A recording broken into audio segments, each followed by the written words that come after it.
السلام علیکم، welcome back to Madiha Rani vlogs. کیسے ہیں جی آپ سب؟ آئی ہوپ آپ سب بالکل ٹھیک ہوں گے۔ الحمدللہ میں بھی بالکل ٹھیک ہوں۔ کیسے گزر رہے ہیں آپ سب کے روزے؟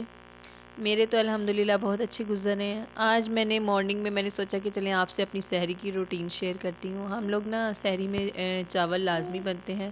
ایک چاول کی پلیٹ اور ساتھ ایک پراٹھا بھی لازمی سب نے کھانا ہوتا ہے۔ اور یہ میرے سسرال میں ایسا تھا، میرے میکے میں بالکل بھی ایسا نہیں تھا، وہاں پہ سب بس پراٹھے ہی کھاتے تھے صبح، لیکن ادھر آ کے تو یہ چاول بھی کھاتے ہیں، تو بس پھر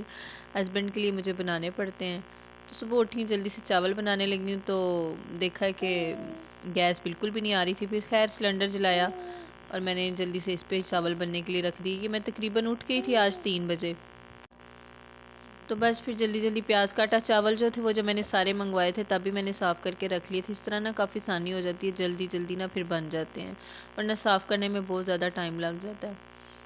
چاول یہ 2-3 رمضان سے تو میں رات کو ہی بنا رہی تھی، لیکن آج سوچا کہ نہیں صبح ٹائم فریش بناتی ہوں، جو فریش صبح تازہ بنتے ہیں چاول ان کا مزہ ہی بہت زیادہ۔ یہ دیکھیں میں نے بالکل ہی تھوڑے سے چاول تقریباً یہ ہاف گلاس ہوں گے یہی بنائے، کیونکہ ہسبینڈ نہیں کھانے تھے اور جو تھوڑے بہت بچیں گے وہ بچے کھا لیں گے، کیونکہ آج میرا ارادہ تھا کہ میں افطاری میں نا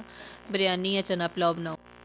تو بس پھر اس سلسلے میں نے نا زیادہ چاول نہیں بنائے، ورنہ میں تقریباً 1 گلاس بنا لیتی ہوں، جو کہ بچے بھی آسانی سے بعد میں پھر کھاتے رہتے ہیں۔ یہ میں ادھر چاول وغیرہ بنا رہی تھی اور ادھر میرے چھوٹو میاں اٹھ گئے تھے اور انہوں نے رو رو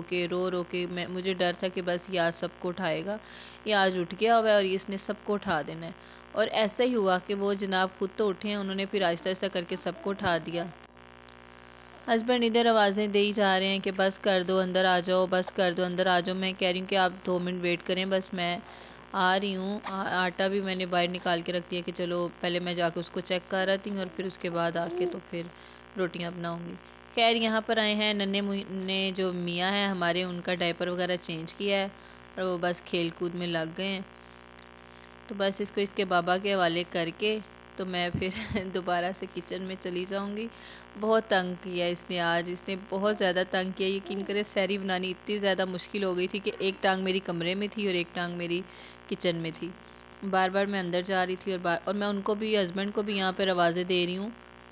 کہ آ جائیں باہر، یہ رو رہا ہے تو تھوڑی دیر کے لیے اس کو چھوڑ دیں، لٹا دیں، اس کو ٹوائز وغیرہ دے آئیں اور آپ دہی لے آئیں، ٹائم کوئی بھی نہیں رہ گیا یہاں پہ تقریباً، کیونکہ اتنی جلدی اٹھنے کے بھی کیا فائدہ، میں 3 بجے اٹھی ہوں اور یہاں پر دیکھیں مجھے تقریباً 3:45 کا ٹائم ہو گیا تھا، اور مجھے بڑا ہو رہا تھا کہ میں یار اتنی جلدی اٹھی ہوں تو میرے کام پھر وہیں ہیں۔ سلنڈر بند کر کے گئی تھی اندر کہ پانی جو ہے وہ زیادہ نہ ہو جائے، پھر واپس آئی، دوبارہ سے سلنڈر آن کیا، دوبارہ سے پانی رکھا،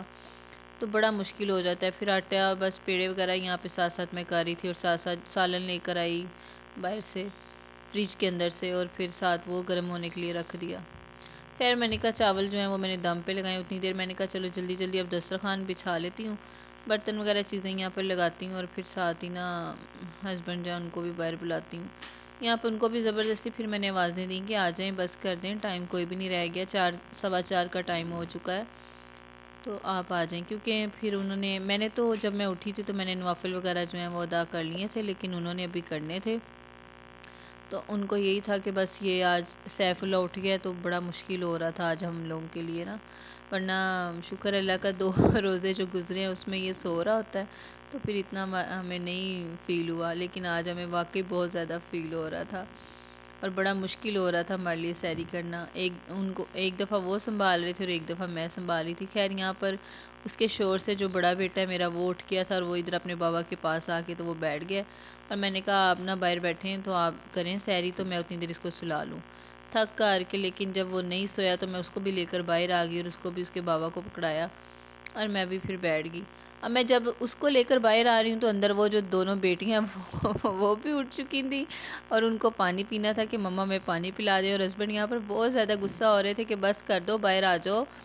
سحری کر لیں سحری کر لیں، اور میرے ہسبینڈ کی نا ایک عادت ہے کہ انہوں نے نا میرے بغیر کھانا نہیں شروع کرنا ہوتا، ماشاءاللہ ماشاءاللہ، جب تک میں نہیں بیٹھوں گی تو وہ سحری کھانا سٹارٹ نہیں کرتے، اور یہ صرف سحری میں نہیں ہوتا، کھانا بھی جب ہم لوگ کھاتے ہیں نا تو اگر میں نہیں تو میں ان کا ویٹ کرتی ہوں، اگر وہ نہیں ہوتے تو وہ میرا ویٹ کرتے ہیں۔ تو الحمدللہ سحری میں نے بنائے تھے جی آلو مونگری اور ساتھ چاول جو تھے وہ ہم لوگ دہی شکر وغیرہ ڈال کے کھا لیں گے، دہی تھا، شکر تھا، پراٹھے بنائے تھے ساتھ، اور بس باغ میں ہماری سحری جو ہے نا وہ کافی اچھی ہو گئی تھی سحری میں کیونکہ چاول بننے ہوتے ہیں تو پھر ہم کوشش کرتے ہیں کہ زیادہ تر شوربے یا دالیں وغیرہ ہی بنائی جائیں، لیکن پھر جب اس طرح کا سالن ہو تو پھر دہی شکر وغیرہ ڈال کے چاول جو ہیں وہ کھا لی جاتے ہیں، لیکن چاول تو مسٹ ہے نا۔ یہ آپ سب بھی لازمی مجھے بتائیے گا کہ آپ لوگوں نے آج سحری میں کیا کیا کھایا اور کیا کیا بنایا، اور پلیز اگر میرے ولاگ آپ لوگوں کو اچھا لگتا ہو تو پلیز میرے ولاگ کو لائک کیا کریں، شیئر کیا کریں اور میرے چینل کو سبسکرائب کیا کریں، اور مجھے اپنی رائے سے لازمی طور پر آگاہ کیا کریں، کمنٹس باکس میں مجھے بتایا کریں کہ آپ لوگوں کو میرے بلاگس کیسے لگتے ہیں، اچھے لگتے ہیں یا نہیں لگتے، اور میں کہاں پر کیا غلطیاں کرتی ہوں تو مجھے نا آپ ساتھ ساتھ بتاتے رہا کیجئے،